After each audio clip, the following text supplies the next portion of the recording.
하나님 말씀 받겠습니다. 오늘 우리에게 주신 하나님 말씀은 신약 사도행전 23장 말씀입니다.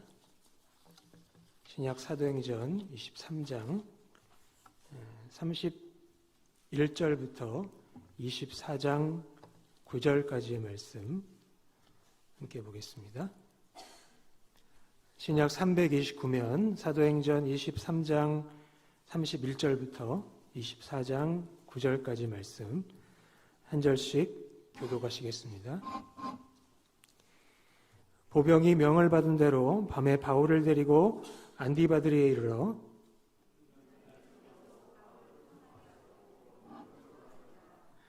그들이 가이사라에 들어가서 편지를 총독에게 드리고 바울을 그 앞에 세우니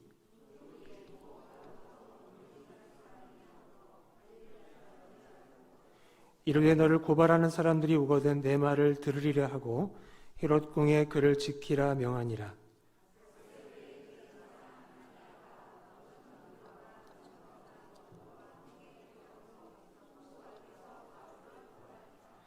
바울을 부르매 더둘로가 고발하여 이르되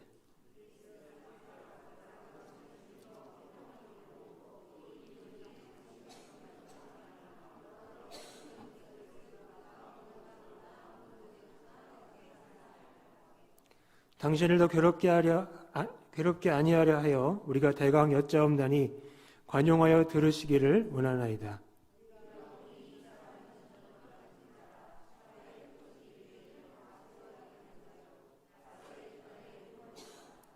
그가 또 성전을 더럽게 하려 함으로 우리가 잡았사오니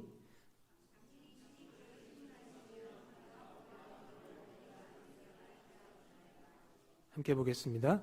유대인들도 이에 참가하여 이 말이 옳다 주장하니라. 아멘. 오늘 설교 제목은 사명자는 죽지 않는다입니다. 설교를 시작하기 앞서서 조금 재미없는 넌센스 퀴즈 하나 하고 들어가겠습니다. 넌센스 퀴즈입니다. 아이스크림이 죽었답니다. 왜 죽었을까요? 차가워서 죽었대요. 차가워서. 죽는 얘기를 말씀드렸는데 사명자는 죽지 않습니다. 근데 이 말은 아프리카 선교의 개척자 데이빗 리빙스턴이 한 말로 알려져 있어요. 어느 날 리빙스턴이 사자에 물려서 큰 부상을 당했다고 합니다. 사람들은 그가 곧 죽을 거라고 생각을 했대요.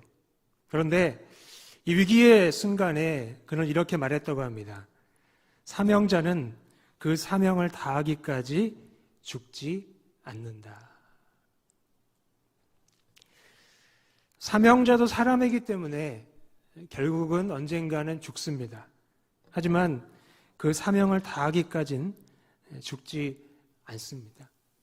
이것은 많은 신앙의 선배들이 우리에게 보여줬고 증언하는 바죠.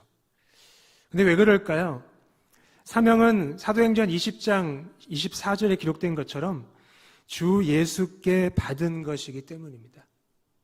사명은 주 예수께 받은 거예요. 굉장히 중요합니다. 여러분, 내가 만든 것은 사명이 아닙니다. 많은 사람들이 사명을 이야기하는데 가만히 들여다보면 내가 만든 거예요.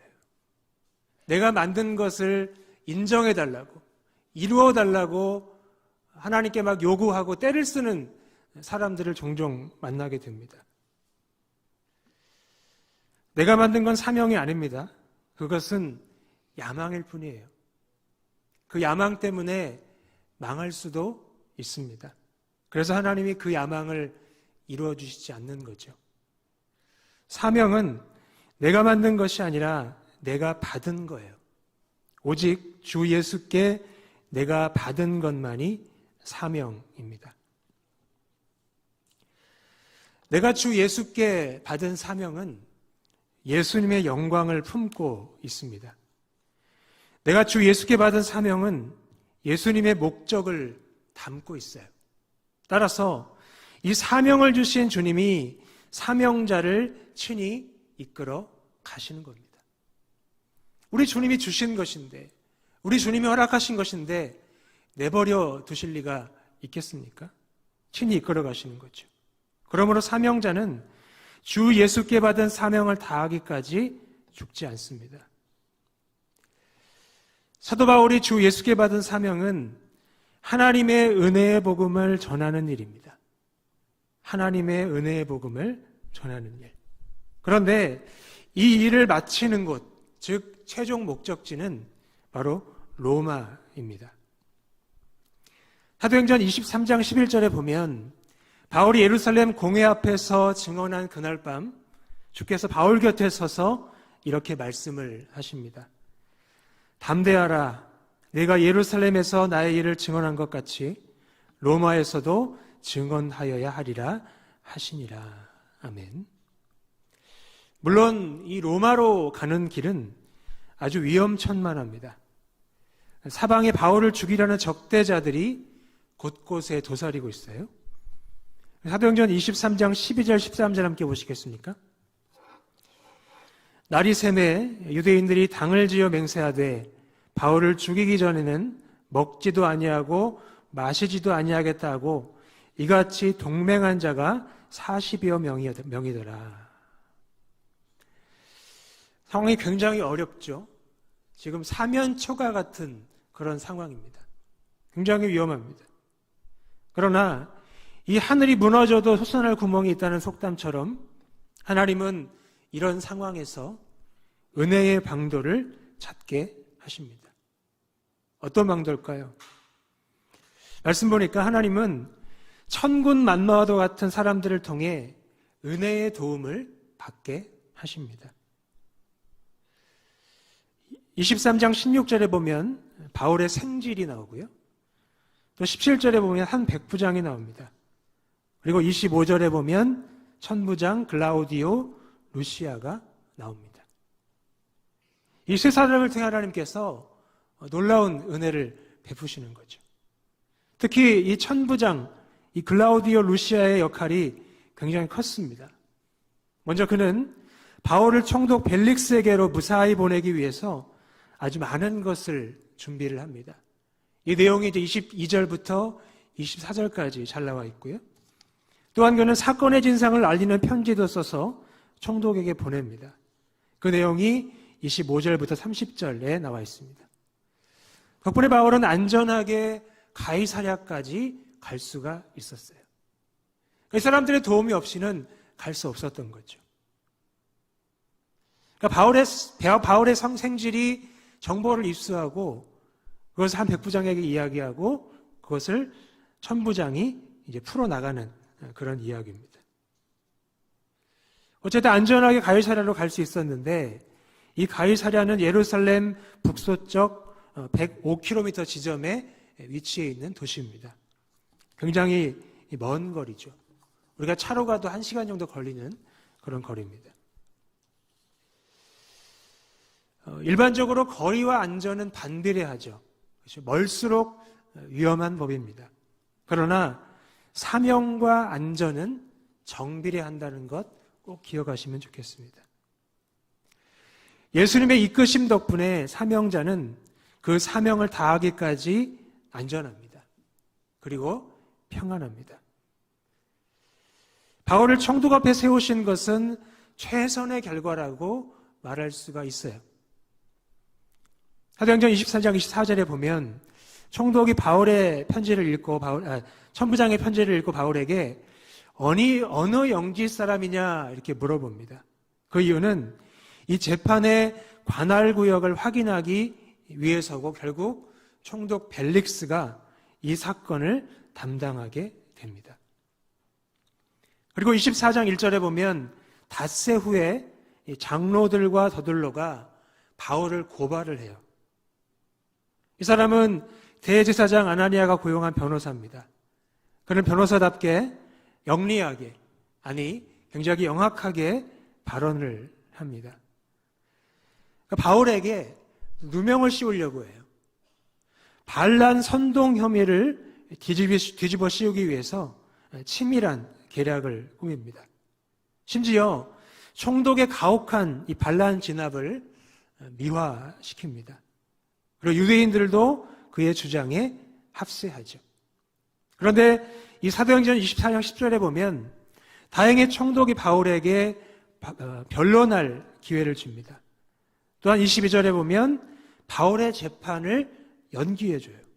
그 이유는 벨릭스가 이 기독교와 관련된 일을 더 자세히 알고 있었기 때문입니다.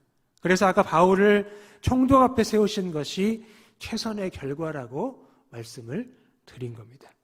우리 함께 찬양할까요? 우리 하나님께로 더 가까이.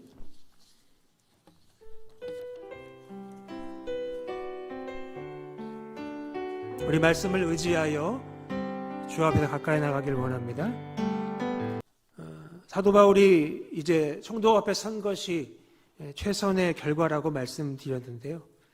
이 모든 것들은 예수님의 이끄심 덕분입니다.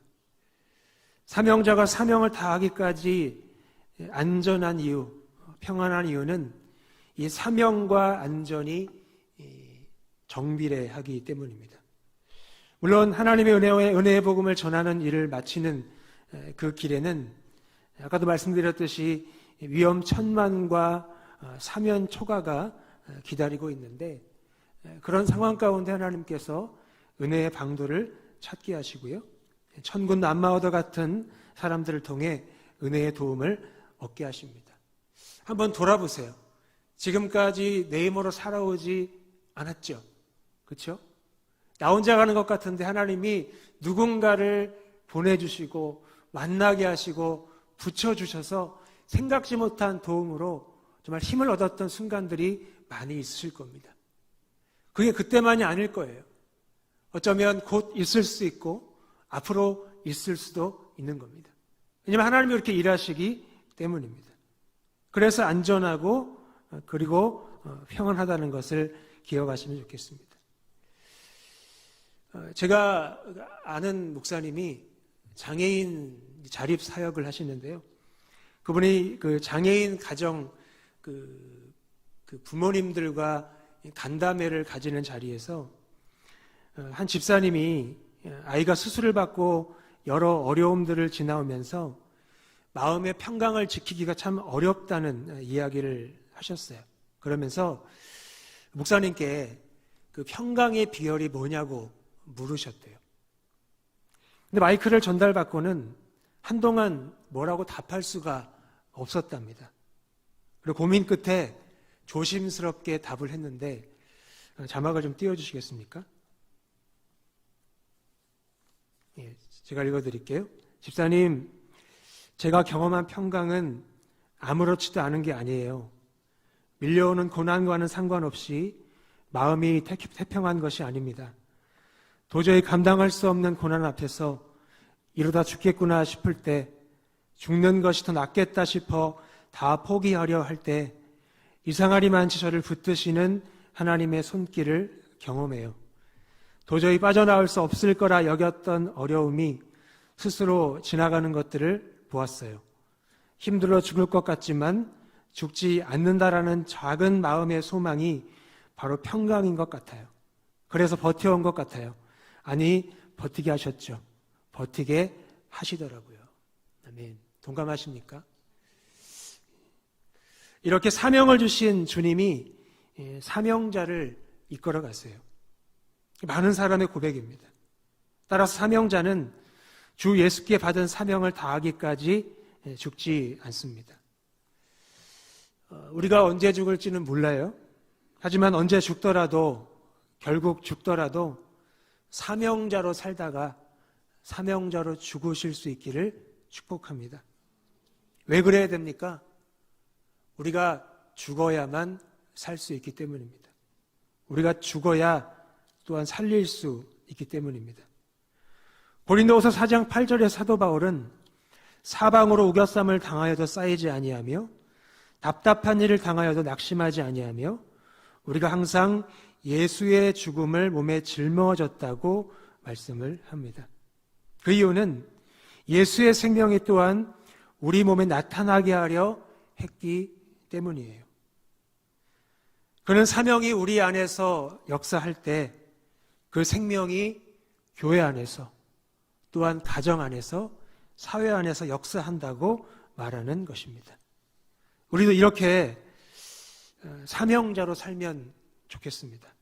이렇게 사명자로 살다가 죽으실 수 있는 저와 여러분 되기를 간절히 소원합니다. 우리 함께 찬양할까요? 약할 때 강함 대신에